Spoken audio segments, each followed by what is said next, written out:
նշում եք, որ հավակնություն չունեք, թեև նշում եք, որ հավակնություն չունեք իշխանության, ամեն դեպքում կոնկրետ շրջանակներ հանրային ակնկալիքներ ունեն ձեզնից, ինչքան էլ կողքից հայտարարեն, թե հարց լուծողներ կան եւ այլն, հենց ուղիղ դեմքերով,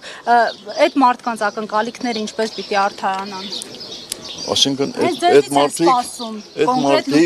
այդ մարդիկ ինձ համակրում են, որպեսզի ինչ անենք, որպեսզի մենք իշխանություն ունենք, իրենք էլ այդ իշխանությունից օգտվեն։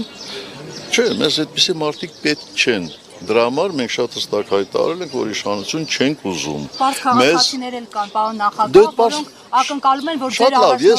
ես հասկացա, եթե համակրում են, մենք պատրաստ ենք միշտ հանդիպել այդ համակրողների հետ, մենք պատրաստ ենք իրենց հետ խոսել, խորհրդակցել, մեր կարծիքն ասել, բայց երբ որ այդ համակիրների բանակը շատ մեծ կլինի, այն ժամանակ մենք կառաջարկենք մեր գաղափարակիցներից մեկին, ասենք, որ սիրելի ժողովուրդ, այս մեր գաղափարակիցը կարող է կառավարել այս հանրապետությունը, մենք էլ իրեն ծառա, ոչ թե ինչպես այդ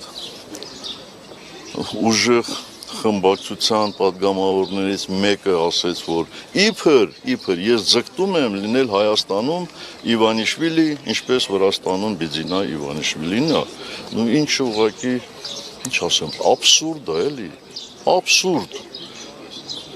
Այդ նման մարդիկ միշտ արտահայտում են, փորձում են ուրիշին վերագրել, այն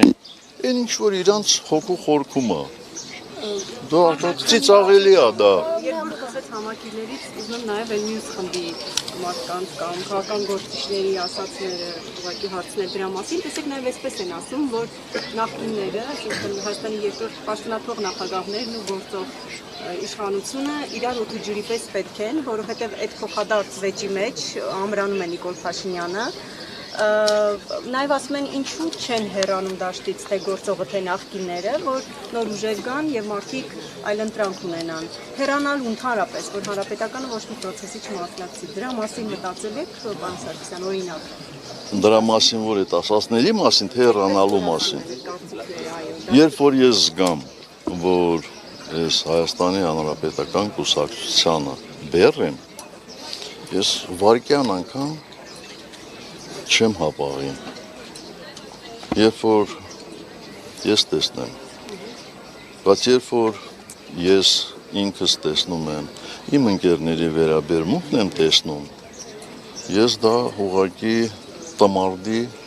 արարք կհամարեի, եթե հիմա գնայի մեր տանը նստեի։ Գիտեք,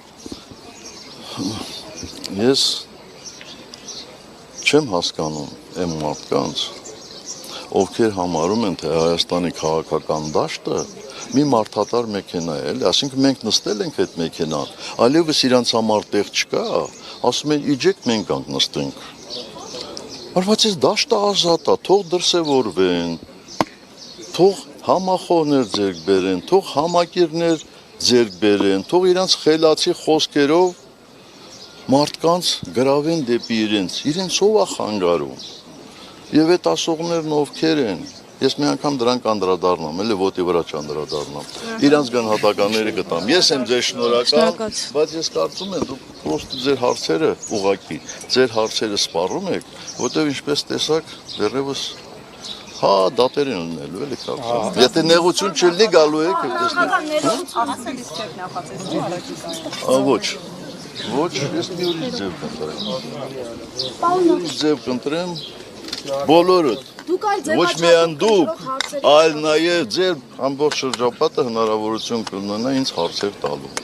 Ես կարծում եմ դա ավելի ճիշտ մոտեցում է, քան այլ ձևաչափեր։ Շատ երկար չի լինի ու ծավալուն, պարոն Սարգսյան։ Դե ես տենց չեմ կարծում, նոր դատավորը հարցրեց իմ առողջության մասին, ասի ամեն ինչ ոնց որ տեղն է, էլի։ Դե թող 3-4 ժամ լինի, ինչ է եղել։ Իդեպ թույլ չեն տալիս, որ մեկնեք երկրից։ Թույլ չեն տալիս, վաղուց չեն տալիս, ցավոք սրտի։ Ձեր տեղը զգացվում է։